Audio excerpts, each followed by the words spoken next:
Good morning. This is Andy Kizik, Senior Vice President at OTC Markets. Welcome to the educational series of OTC Markets for issuers. While people are dialing in, we're going to just hold off before we get started, but I will repeat some general housekeeping messages in a few minutes. So for the moment, while we're waiting, let's just hold on. We'll get started probably in about a minute.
Good morning. This is Andy Kizik from OTC Markets, and welcome to the educational series for corporate issuers. Today we'll be focusing on navigating your way through the OTC markets. And before we get started, we have Joe Lukowski and Lawrence Menalista here from Lukowski Brookman. I would just want to go over a few housekeeping rules while you're still dialing in. First is, if you have any questions, please just type them in on the side. The format of this meeting will be about 20 minutes discussion, and then we're going to go to Q&A, wrapping up at about 45 minutes. Please do not put the phones on hold. Just put your phone to mute so we don't have to listen to your hold music. And outside of that, I think I want to introduce Joe Lukowski, Managing Partner at Lukowski Brookman, and Lawrence Menalista from Lukowski Brookman, Partner at Lukowski Brookman as well. Thank you, Andy. Thank you for having us today on this very important topic in our OTC community. We appreciate the opportunity to speak to community members and the issuers here. We're going to be talking today about navigating your way through the OTC markets, or as we like to say, sort of the evolution of disclosure. And like I said, it is an important topic, something we deal with every day, and we appreciate you inviting us here today. Welcome. Thanks, Andy. Hello, everybody. This is Lawrence Menalista speaking. I think I'm just going to start by, you have the first slide up on your screen. I'm going to go through it. You guys can read it on your own time. So we'll just kind of jump around a little bit and talk about some of the more salient points. But to start, this first slide is about the pink marketplace in general, some of the tiers of the pink marketplace, what's expected of pink companies. The pink market is really for, has limited financial standards and disclosure requirements. There's a lot of foreign companies that limit their disclosure in the U.S., penny stocks, shells, distressed or delinquent, and dark companies not willing to be able to provide information to investors are all traded on the pinks through the various tiers. And we'll talk about some of those tiers. The pink current information, a lot of the companies that we deal with that typically report under the SEC reporting standard, but also can report under the OTC's alternative standard, still requires some disclosure, limited disclosure, at least financial statements to be pink current. That usually consists of balance sheet, income statement, and some others as we listed here. And a disclosure statement at minimum is required. If you're pink current and still filing with the SEC under the SEC reporting standard, more than a disclosure statement is obviously required, and you'll be filing your annual filings with the SEC. What a lot of companies focus on is kind of those other tiers, right? Limited information and no information. What that's usually associated with on the OTC page is you kind of see, sometimes you see yield signs and you see stop signs, and people don't understand the distinctions between some of those various tiers when you're not current and actually up to date with your disclosure. So some of the times you'll see a yield sign, and I think it's important to talk about being proactive with the OTC. A lot of times, a company misses a filing and will be relegated to having a yield sign. Some of that can be mitigated just with simply being proactive and speaking with the OTC. So if you're conducting a merger or doing a transaction that requires a set of pro formas and your financials don't get in on time and you miss a filing, the OTC sometimes will work with you, so that you don't wind up having that yield sign. And it's just important to have your team be focused on communication, making sure you're communicating with not only the market, but the OTC marketplace in general. No information, I think, really speaks for itself. That's when you start getting into your stop signs and your caveat emptors. Even on the limited tier, right, you have financial information that's not older than 6 months. And then when you start getting into your stop signs and your caveat emptors, it's really, that's just really a sign to the OTC and the marketplace in general that you have essentially taken it upon yourself to go dark, not really communicate with the market, with investors, with the OTC and the market at large. It's probably not a place you want to find yourself to be.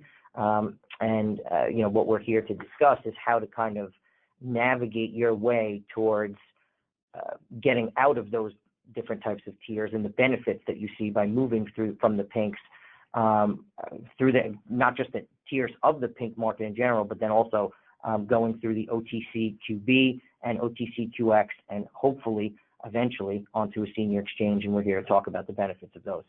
So, Joe, do you want to talk about some of the OTCQB? Yeah, I think.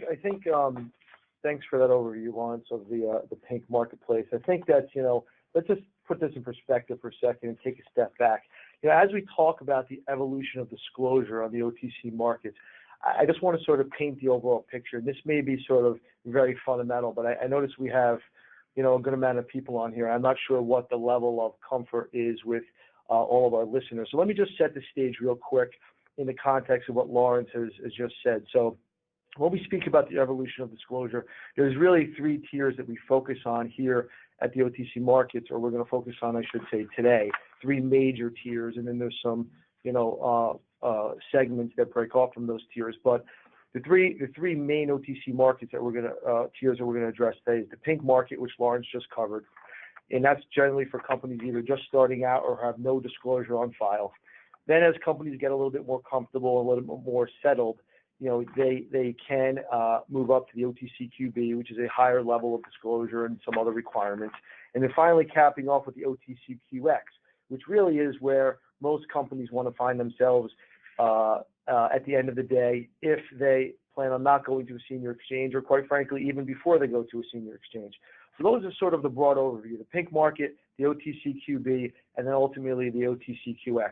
And Lawrence just did a great job of sort of describing the pink market and the 3 sort of sub-tiers that come out of that pink marketplace. The stop sign or no information, that is something that, we all try to work to get companies to move up the ladder. Limited information, which Lawrence explained, which is generally has a 6-month time frame of current information. And then obviously to pink current, which is, the top tier of the pink market. And then from there, once companies are able to either get to that top tier or take that next step, either in the growth of their business or hiring better advisors or raising capital or whatever the case is, whatever your individual case is, then we flip sort of to the OTCQB. And that's the second slide here that we're going to talk about. And I'll just take you through this very quickly because I think most of you probably are familiar with the OTCQB. I mean, out of all the tiers, in my view, from being an attorney and helping numerous companies over the years and really quarterbacking the process, that's one thing I want to just step back for a second and say, when you start going through this evolution of disclosure, it is really important to have a quarterback, somebody other than the company. The CEO, the CFO, or maybe there's just one of you. you're so busy running your business, so busy, raising capital, so busy doing all these other things, you really need a quarterback. And, one of the things we like to do as a law firm is be the quarterback. Not all firms like to do it. Some people have different styles. Our style is to really be proactive and really quarterback that process. And what I mean by that is making sure that everybody on the team, whether that's the outsourced CFO, whether that's the auditor, the transfer agent, the Edgar agent, any consultants, anyone involved, is really doing what they're supposed to be doing on a daily basis, moving towards that ultimate goal of good disclosure in our community and our marketplace. Because that's really what this is all about, getting disclosure to shareholders, stakeholders, investors, the community at large, and the public. That's really the ultimate goal. So once we migrate from the pink levels and we get up to the OTCQB, this to me is where, and I don't know the statistics on this, Andy, you may know, but to me, the OTCQB is where it's at. That's where the majority of, at least our practice is, and where the majority of the companies, who are going somewhere end up before taking that really next step. Do you agree with that? Yeah, we have such a large group of OTCQB companies that they're probably not meeting the financial standards that we'll get to when we talk about QX, and many fall into that pool. And, with QB, it's a great stepping stone to move out of pink, and, I'll turn it back to you guys in a minute. But I think one thing to really focus on that distinguishes from the entry starting point of a pink company is that both QB and QX are established public markets. And I think that's really important. That means they're recognized by the regulators for equity financing purposes going forward. I'm going to turn it back over to Lawrence. Yeah, and before we get to the requirements, I just want to pick up on that, Andy. Being an established public market is so important. I want to just sort of put this in practical terms for everybody. From our perspective, all of our clients, or most of our clients, 99% of them, everybody wants to, raise money in some capacity. Let's face it, right? The companies don't grow without capital, and the world doesn't work without money. So everyone's focused on raising money. So for us, the OTCQB is a very, very important tier. We represent a lot of investment banks, a lot of high net worth individuals, investors, hedge funds, private funds, family offices. I mean, our Rolodex is broad, large, wide, all over the industry.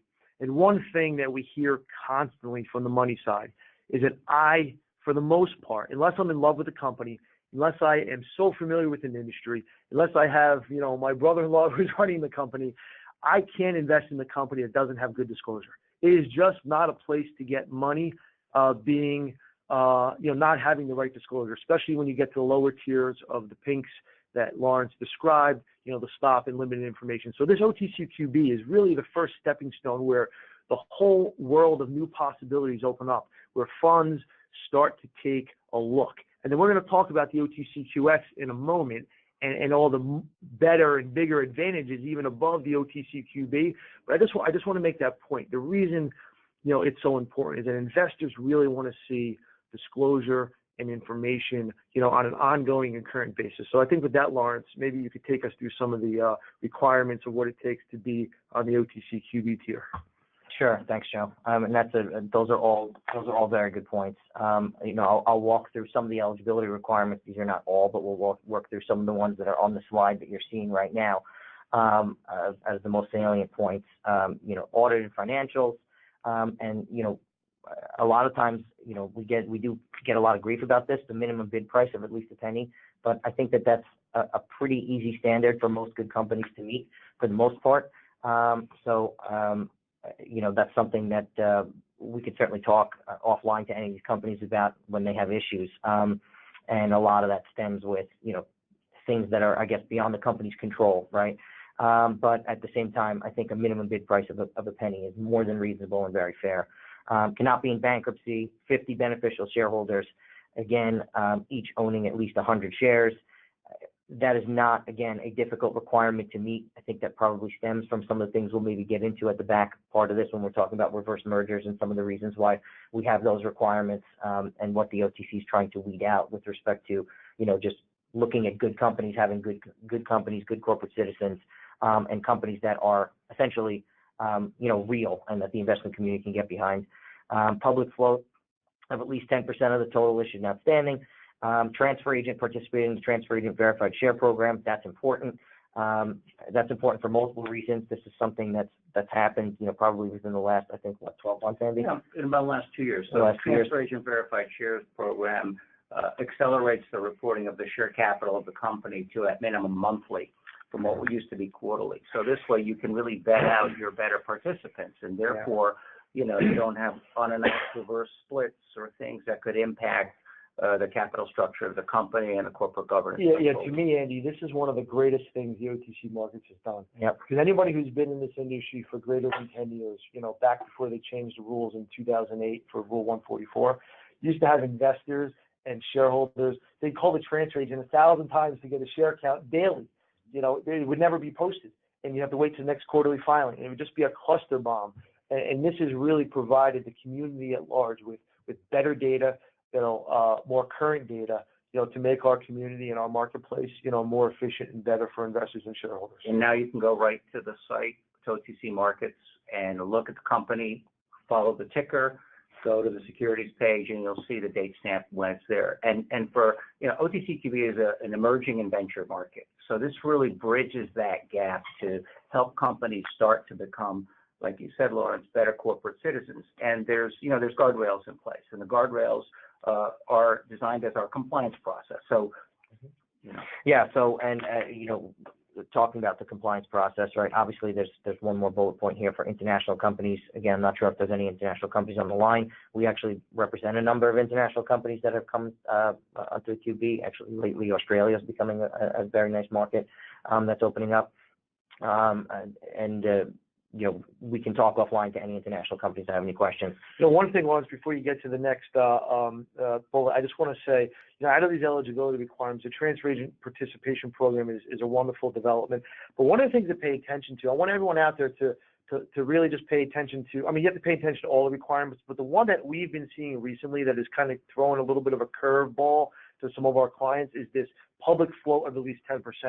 And I don't know how new that is, Andy. I don't remember that ever being an issue until recently. I don't know if that's been something that's been in the last few years or if that's been for a longer period of time. We've added it to the rules not too long ago. Right. That's what I thought, because we've been seeing this a lot more. So it's not enough to just have shares outstanding. When you get to the NASDAQ or the senior exchanges, they have all, kinds of complicated rules that, we navigate through. But this is more of a recent one. It's really important because if you have a high affiliate ownership in the company, meaning that you've just done a restructuring or a merger or something like that, you really need to pay attention to make sure at least 10% of your shareholder base is, in what we call the public float. And that's a little bit of a complicated formula. It's not just sort of public float. There's a little bit of a addition and subtraction you have to do, but everyone should pay attention to that one particular, because we've been finding a lot of good companies, real good companies have been getting caught up with that requirement lately. So that's just something to kind of put a little star next to on your sheet and just keep an eye on. Sure. It's also a future indicator of the ability for having liquidity. If you're tightly held, if you have an affiliate, if you move from a controlling ownership to an affiliate, you're not really separating that. So you want to actually have public holders. So the compliance process really sets up a company for good corporate governance, a good structure to have a successful capital market start. Yeah, and that's a very good point. And as you go along, the tiers from the OTCQB, OTCQX, and potentially onto senior exchange, those requirements are very real and things that larger companies have to deal with as well, right? You want to have an established trading market for the stock. Just going back to the reporting standards, you have to meet at least one of the reporting standards to be on the QB, SEC, Reg A, U.S. Bank, which I don't know, Andy, if you want to talk about, but at all, international or alternative. You can still be alternative reporting on the QB and provide information to the OTC. A lot of our companies and a lot of the QB companies that we work with actually are reporting under the SEC standard. And that's obviously the higher standard that you could have, filing all of your Qs and Ks and your 8Ks and providing material disclosure. If you're alternative reporting, it's important to note that there are governance requirements on the QB. I don't think that people realize that. If you're alternative reporting, you have to have a board of directors of at least 2 independent directors. That sometimes is a hiccup for smaller companies as they're getting going. It's mostly a group of insiders and people that have been running the company since day one. They haven't really ventured out and building out their boards and working on their compliance. You have an audit committee and majority members, which also have to be independent. And a big point that Joe, I think, wants to talk about is maintaining a verified company profile. Yeah, this is a pet peeve of mine. So everyone out there, listen up for one. This is a really important point. This is sort of, everyone ignores this, even though you have to have a verified transfer agent, a verified company profile, even for the pink tier. I feel like, our job as stewards of the OTC community and the marketplace is to always have as much good, consistent, current disclosure possible, for our community members, and that really includes everybody. So it really bothers me when I see an OTC profile that is not up to date. And if it bothers me as the company's attorney or potential attorney or just a member of the marketplace, think about how much it would bother a potential investor. So if you're a company that's on the pink, one of the pink tiers looking to go to the OTCQB, and you have a company profile, and that just means you go to the OTC Markets, you click profile, and you have a board of directors from 10 years ago, or if you have a company description from 3 companies ago, or if your transfer rate isn't on there, it really reflects upon, the quality and character of management, and really, I think hurts the company's ability to move forward. So, please pay attention to your OTC profiles. All of them should be up to date. Spend the 10 or 15 minutes or an hour, or whatever it is, to make it, really, really solid and really current. And I think that will serve everyone well from a company perspective and a community perspective. Thanks, Joe. Just one last point on the Blue Sky. OTC Markets currently has Blue Sky exemptions in 32 states. And when I say, I'm talking about the QB market exchange, meaning brokers and analysts in those states can recommend securities listed on the exchange to clients. That's a big deal. That's something that you really don't have on the pink market, right? It's sort of the evolution, which then leads into kind of the key benefits of being on the QB. That's one of the major ones, essentially. And just to recap, you have better information, you have more disclosure out there in general to the investment community, which quite frankly allows you to take part in being a public company, which means you have better access to financing, better access to institutions that'll do deals, all of those different types of things. Visibility, news and disclosure available to broker dealers, market data providers, and investors is a big deal. That's a key benefit. And again, better trading. That's what that leads. One more point on the Blue Sky, Andy, maybe you can jump in. What are the plans for the future of the rest of the states here on the Blue Sky with respect to? Well, that's a great question, Joe. I mean, we've made a lot of progress so far. So QX has more states. It's 35 states. We'll get to that later. But, our goal is to hit 50 by the end of 2020. We've made a lot of progress. We're working on a state-by-state basis. The recognition has started to really accelerate. And, it really opens up an avenue for broker-dealers to participate. If you have a Blue Sky exemption, it allows for them to distribute research. It allows them to solicit, recommend, and advise a security to any investors. And it really just opens up another path. Building these early disciplines into a company helps them in their future development. So starting out soon, getting a discipline in place of reporting, verifying profiles, being consistent, working with an advisor is really important. And can you just tell us also, one of the things that we don't hear a lot about, but I know is very important, and it kind of dovetails into the Blue Sky discussion, is the compliance data file. Can you just talk about that for a second? I think it's a very under-discussed topic, but it's a very important piece of our community. Sure. So OTC Markets provides a compliance data file to subscribing brokers who can actually get information, which is used by market makers, broker dealers, clearing firms to assess risk. It puts parameters around depositing and clearing OTC securities. Companies that are on QB and QX are marked. So if we have X amount of companies, we have 10,000 companies, every company is marked. There's a scorecard for every single company, so that's readily available to the investing and subscribing community. And really what it does is it helps size up market risk for that security. Companies know that if you're on QX, you've met the penny stock rule, which we'll get to in a minute. If you're on QB, you're a higher standard, you're in stock above market. If you're pink or sub-pink in the tier structure, you might not even be on the radar. A lot of firms will refuse to transact in those securities. And that's our market data side of the business. And that's the point, Andy. I think this dovetails into what Lawrence covered before and what I said. The reason why this is important because it's not any one piece of the puzzle of your entire profile in the OTC. It's everything combined. So if you're missing a piece or you're deficient in an area of disclosure, your data file is not going to be as good. Is that a fair statement? Fair statement. And you know, the strive here is to become the best possible company you can be. And QB is for emerging and venture companies, and QX moves us into financial standards and offers more avenues for the company. So this might be a good time to just flip over into talking a little bit about QX as we're moving along on time. Lawrence? Yes, thanks, Andy. And that's you really hit the nail on the head, right? Moving from the OTCQB to the OTCQX is really more about compliance.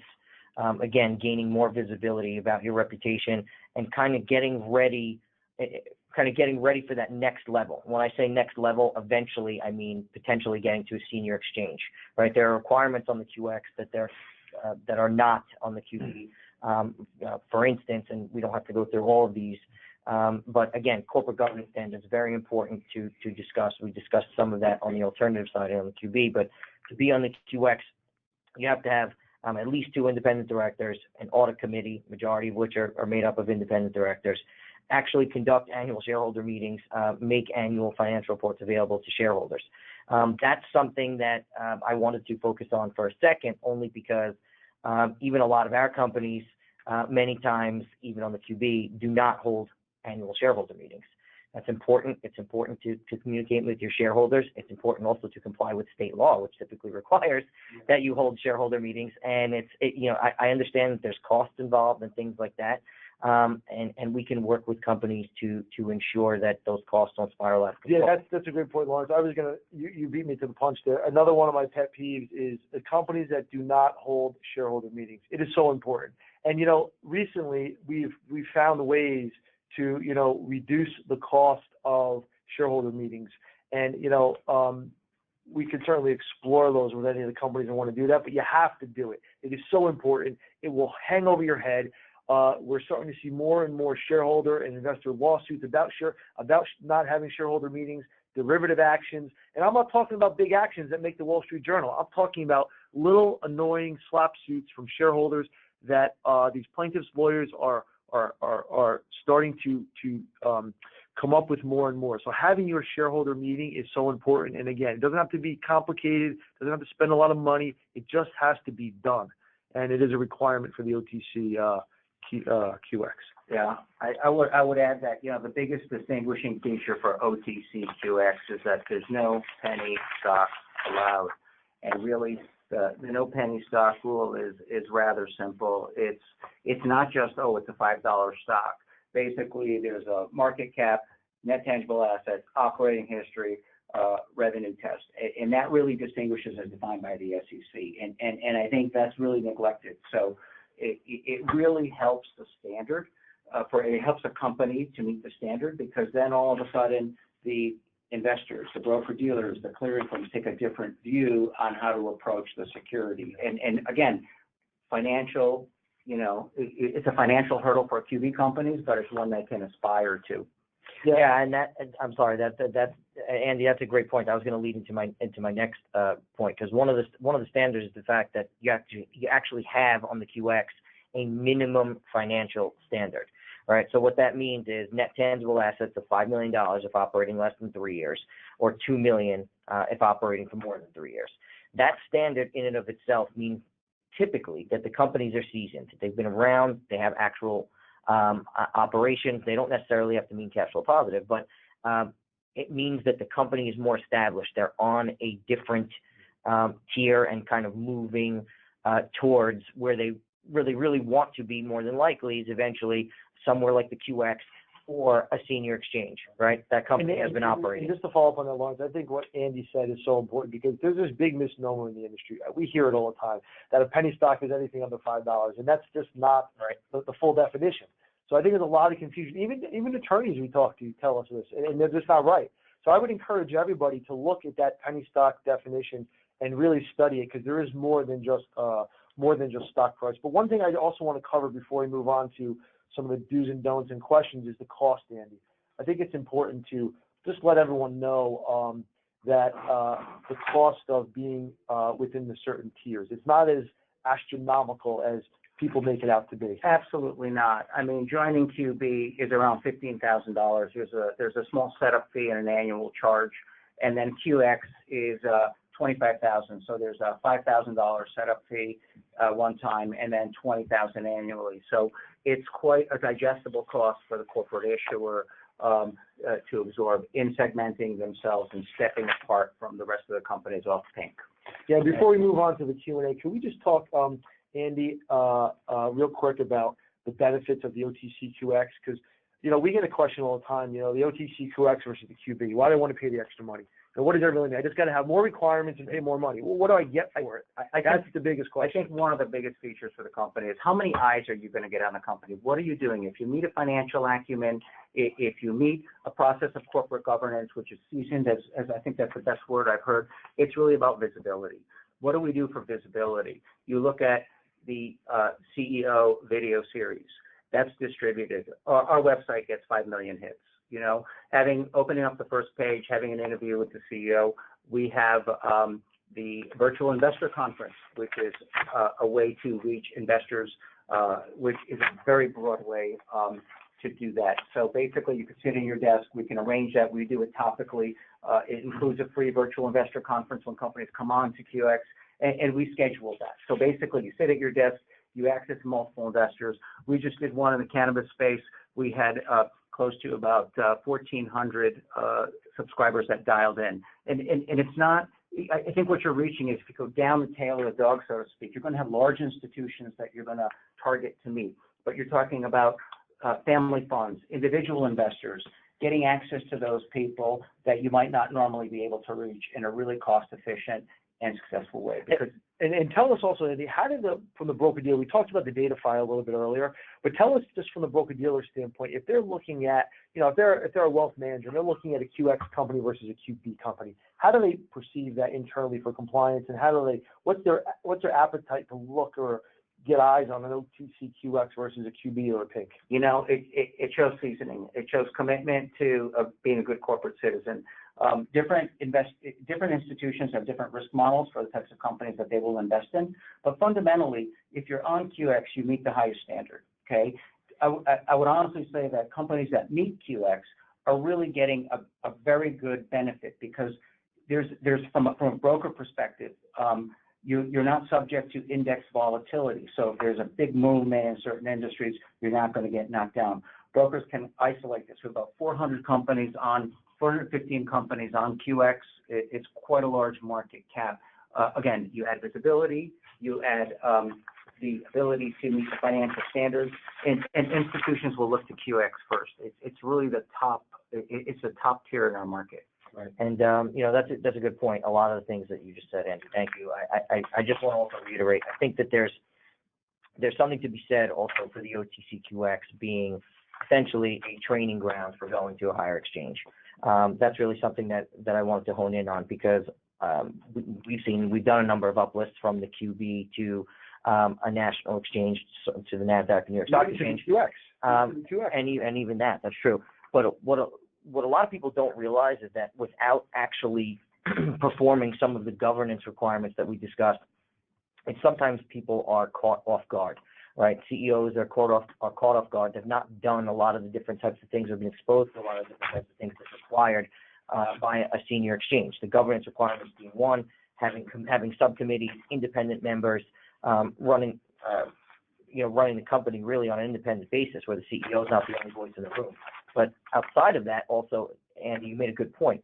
More institutional visibility on the QX also leads to, again, additional investors, deals being happening, non-deal roadshows with institutions, and the things that actually occur while you're on a senior exchange. A lot of that stuff doesn't actually occur yet on the QB, and the CEOs aren't ready for that. So when they get to the QX, if they can stay on the QX for a year or two and understand how to function as a good corporate citizen, how to follow the correct governance requirements, having a committee, going on non-deal roadshows, speaking with institutions, getting eyeballs on their stock, they really actually get all of that experience that they would need to actually be a functional company on OTC. And I want to say, I know we're going to move to question and answer in a second here, Andy, but I just want to cover two last points that I think are really important, and they're not really contained in the slide, but I want everyone to understand this. So these are two, in my book, just being in this industry, being a lawyer for 20 years, two really important things. So no matter what tier of disclosure you're on, no matter where you are in the evolution process of disclosure,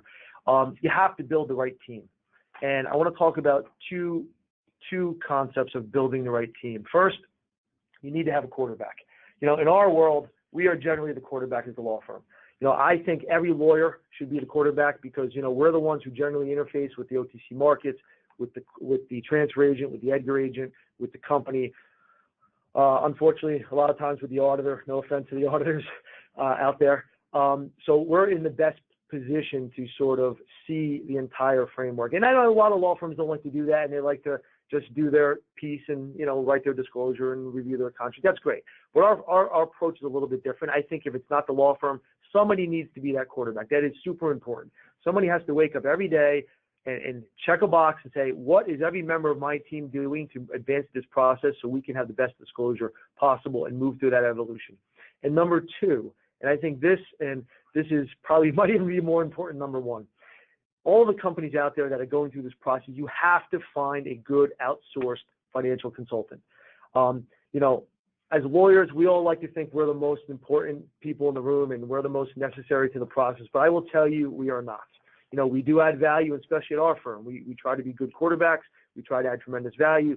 We try to use our Rolodex. But I will tell you, without a good outsourced financial consultant, one that can speak the proper accounting language, one that can properly interface with the auditors, you're going nowhere fast.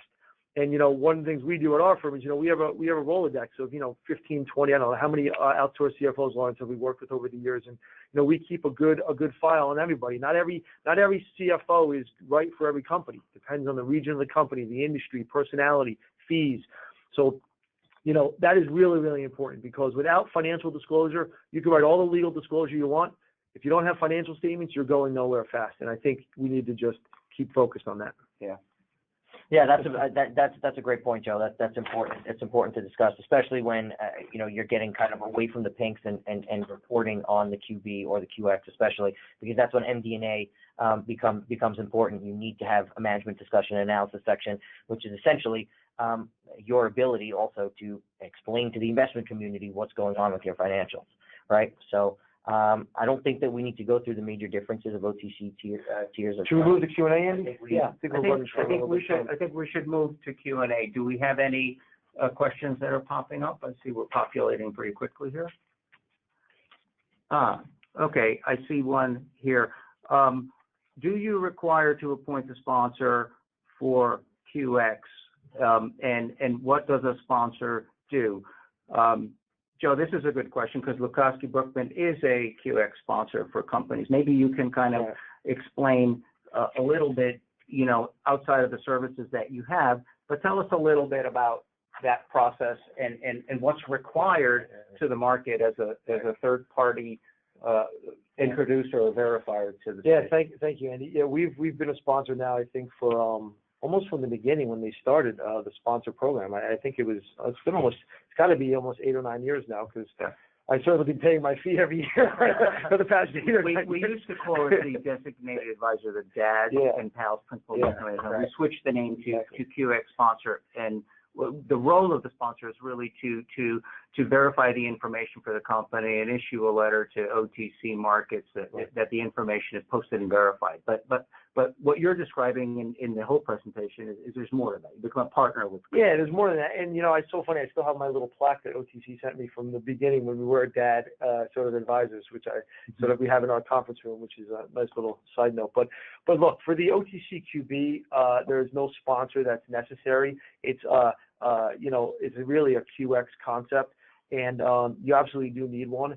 And like Andy said, it is important for the sponsor to get to know the company, to perform due diligence on the company, to really take, and I use this word loosely, responsibility for the company and what they're doing. So it is incumbent upon us as good stewards of the OTC marketplace to do our homework and become familiar with management. And really, like you said, Andy, almost become partners in a way. Disclosure is all about community standards and giving information to the members of the community, but also, by us getting to learn our clients and become good sponsors, we're able to add value to our clients' business. And that ultimately comes back around to better disclosure, to better growth for the company, and makes our community, stronger and better and more vibrant as we go forward. Okay, we've got another question popping up. Cost. What's it cost, and what's the cost difference between joining OTCQX in general versus joining NASDAQ, and why would I go to QX first? Andy, I'll take that one. So the costs, as we went over for the QX, are about $25,000 versus the average listing price probably for most companies on NASDAQ is around $125,000. So the cost difference is fairly significant.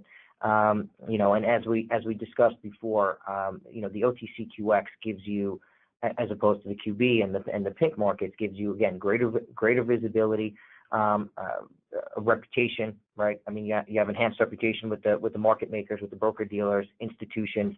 It's an established trading market, so you have trailing prices, and all of that good stuff. And it's really kind of a breeding and training ground for going to a senior exchange without the upfront cost. And I think there, obviously everybody wants to be on a senior exchange, and there are benefits. There's no doubt. And we work with a lot of NASDAQ companies and New York Stock Exchange companies. However, one recent example, Lawrence, I think you'll remember this. We just worked with a company who raised $10 million in a real offering, real banker, and with the plan to, upgrade from the OTCQB. And what they did was, as an intermediate step, with the blessing of the investors and the institutions and the bankers, completely wholeheartedly, 100% no pushback, chose the OTCQX to have a year or two under their belt, so they could reduce their costs. They can get familiar with the real compliance burden and procedures. Clearly that we're going to help them and handle that. And they're not going to see that because, that's sort of on us as the lawyers. But it is a process, and they got to get comfortable with it. So we're starting to see more and more companies, with the blessing of the participants in our community, go to the OTCQX as a first step, with the ultimate goal of obviously getting to a senior exchange. Yeah, and I think a lot of that really, Andy, is a testament to you guys for creating and establishing that visibility and quite frankly better trading. That the ability for the companies to get greater liquidity on the QX is a great selling point for these companies. Great. That's been wonderful. I hope we've given you a really good overview about how to navigate the OTC markets. I want to thank Joe Lukoski and Lawrence Melissa from Lukoski Brookman, lawyers to help us go through the process. We do have a little more information on the page. We talked about building a team. We talked about IPO due diligence and corporate actions. And I really think that as a whole, if you have any questions, please feel free to contact us at OTC Markets, either Joe Altmans or myself, or contact Lukoski Brookman.